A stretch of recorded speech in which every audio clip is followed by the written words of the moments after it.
नमो बुद्धाय जय भीम. तर मित्रांनो, आज मी तुम्हाला अशी कथा सांगणार आहे जी हजारो वर्षापासून माणसाच्या मनाला स्पर्श करते. ही कथा आहे एका दुःखाने वेढलेल्या आईची आणि सत्याचा दीप दाखवणाऱ्या तथागत बुद्धांची. जीवनात कधी ना कधी आपण सर्वजण दुःखाला सामोर जातो, पण त्या दुःखातून बाहेर कसं यायचं, त्याला कसं समजून घ्यायचं याची शिकवण या कथेच्या माध्यमातून आपल्याला मिळते.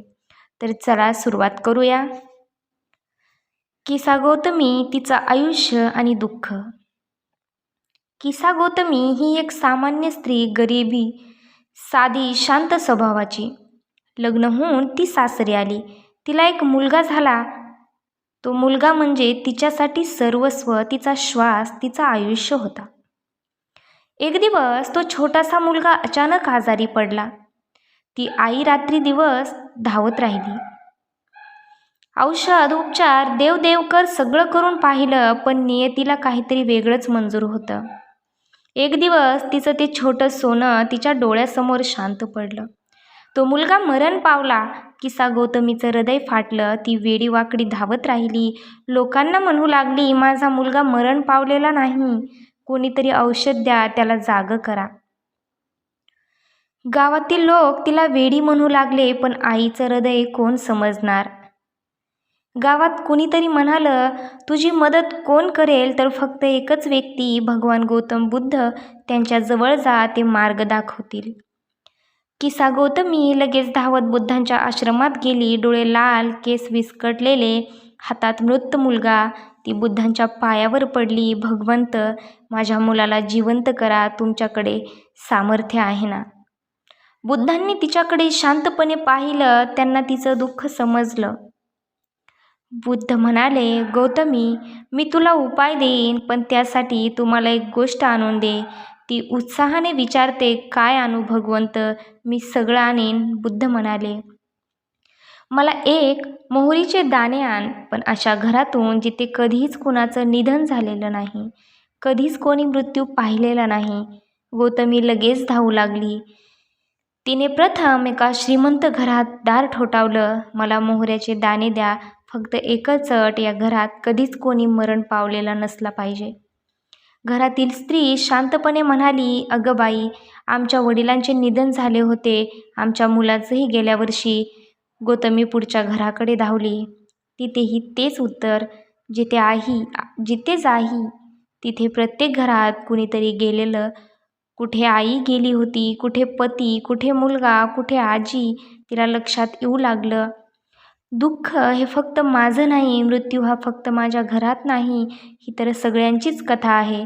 रात्र झाली. गौतमी थकून बसली. तिच्या मांडीवर मुलाचं शरीर तिला उमगू लागलं. त्यांचा जन्म आहे, त्यांचा मृत्यू निश्चित आहे. मी ज्या गोष्टीला पकडून बसले आहे ती धरून ठेवण्यासारखीच नाही. दुसऱ्या दिवशी पहाटे ती परत बुद्धांपाशी आली. मुलांचं शरीर आता मातीसारखं थंड. ती शांत होती. ती बुद्धांना म्हणाली, भगवंत, मला मोहरीचे दाणे मिळाले नाहीत.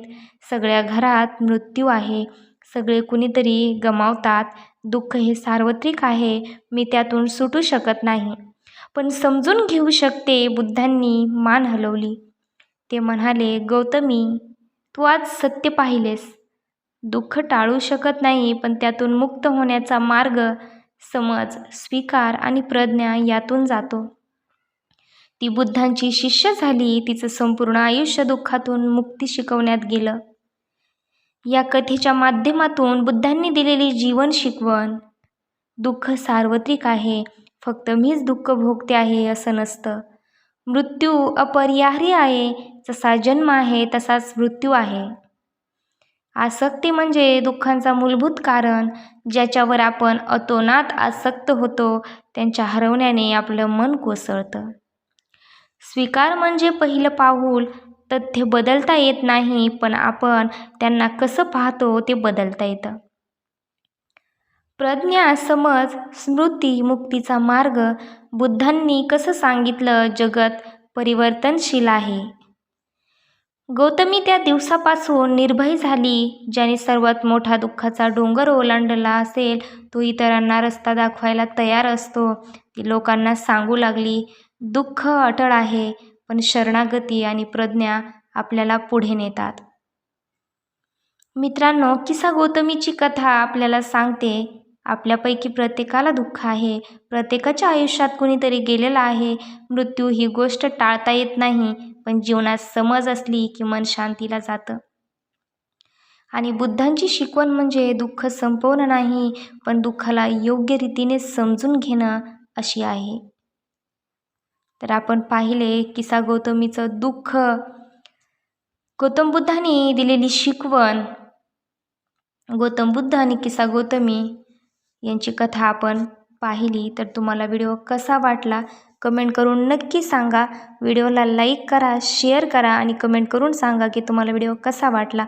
आणि आपल्या चॅनलला सबस्क्राईब करा. सबस्क्राईब केल्याशिवाय जाऊ नका, कारण अशाच बुद्धांच्या शिकवणीच्या व्हिडिओसोबत आपण बौद्ध धर्माचा प्रसार करूया.